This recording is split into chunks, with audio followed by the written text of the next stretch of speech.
ஓம் நமச்சிவாய. நமச்சிவாய வாழ்க, நாதன் தாழ்வாழ்க. தென்னாடுடைய சிவனே போற்றி, எந்நாட்டவர்க்கும் இறைவா போற்றி. திருச்சிற்றம்பலம். அன்பர்களே, இனிய காலை வணக்கம். இன்று மார்கழி திங்கள் 29வது நாள். 29வது நாளான இன்று 9வது திருப்பள்ளி எழுச்சி பாடலை பாடவிருக்கிறோம். திருப்பள்ளி எழுச்சி என்பது இறைவனை துயில் எழுப்பவா? எப்படி துயில் எழுப்ப முடியும்? தூங்குபவரைத்தானே எழுப்ப முடியும். இறைவன் நித்திரையும் விழிப்பும் அற்றவன் அல்லவா? எனவே நம்மில் ஆன்மீக விழிப்பின்றி உறங்கிக் கொண்டிருக்கும் ஆத்மாவை துயில் எழுப்பி இறைவனின் கருணையை உணரச் செய்வதற்காக பாடப்படுபவையே திருப்பள்ளி எழுச்சி பாடல்கள் என்று மாணிக்க வாசகர் வடிவமைத்திருக்கிறார்.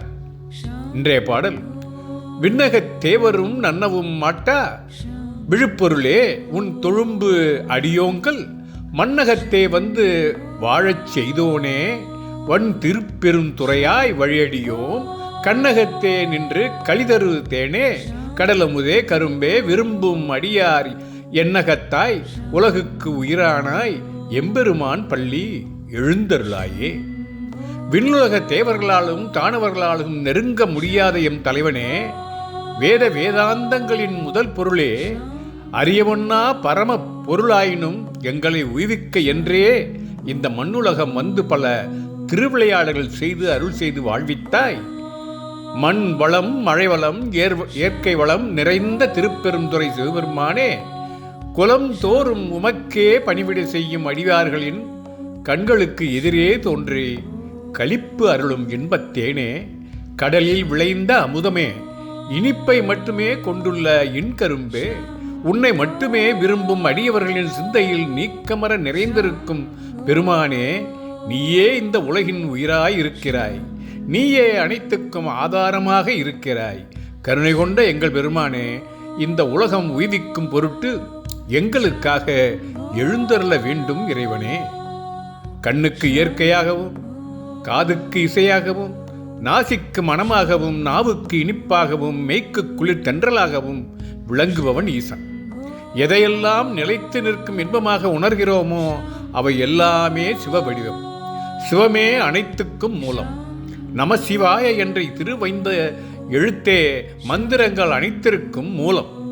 திருநீரே அனைத்து செல்வத்திலும் உயர்ந்த செல்வம். ருத்ராட்சமே ஆபரணங்களில் உயர்ந்த பூஷணம் என்பது சைவர்களின் நம்பிக்கை. பேதங்கள் அற்ற நிலையே சைவம் வலியுறுத்தும் உயர் கோட்பாடு. எல்லாம் சிவமென்று கொண்டவர்க்கு ஜாதி மொழி இன பேதம் ஏது?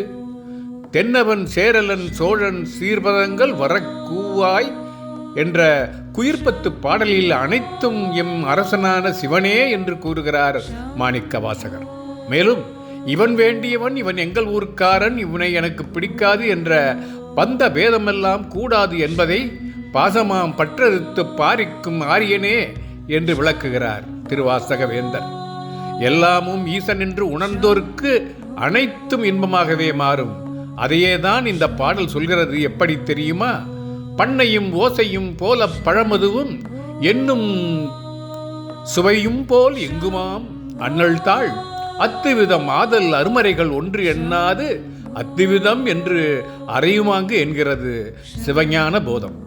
பக்தி சரணாகதி என்பதன் அர்த்தமே அடியார்களை போற்றுதல் தான். அடியார்களை போற்ற வேண்டும் என்றால் அவர்களில் பேதம் காணுதல் கூடாது. உலக உயிர்களுக்கு உயிரானவன் ஈசன் என்றால் அவன் உறையும் எந்த உயிரையும் தனித்து வேறுபடுத்தி பார்ப்பது கூட தவறுதானே. சிவத்தை சைவத்தை சார்ந்து நிற்கும் எவரும் எந்த பேதமும் பார்க்க கூடாது. அதுவே சைவ நெறி சொல்லும் பாடம். இந்த பாடத்தை கற்றுக்கொண்ட எல்லோருக்கும் ஈசன் கட்டிக் கரும்பு, கடல் உதித்த அமுதம், கனிதரும் தேன், காணும் போதே இன்பந்தரும் மாமலை என்றெல்லாம் வியக்கிறார் மாணிக்க வாசகர். உலக உயிர்களுக்கு உயிரானவன் ஈசன் என்றால் அவன் உறையும் அனைத்தையும் வழிபடுவோம் என்று கூறி இன்றைய பாடலை நிறைவு செய்கிறேன். நாளை மற்றொரு பாடலுடன் உங்களை சந்திக்கிறேன் என்று கூறி விடைபெறுகிறேன். ஓம் நமச்சிவாய. நமச்சிவாய வாழ்க, நாதன் தாழ்வாழ்க, தென்னாடுடைய சிவனே போற்றி, எந்நாட்டவர்க்கும் இறைவா போற்றி. திருச்சிற்றம்பலம்.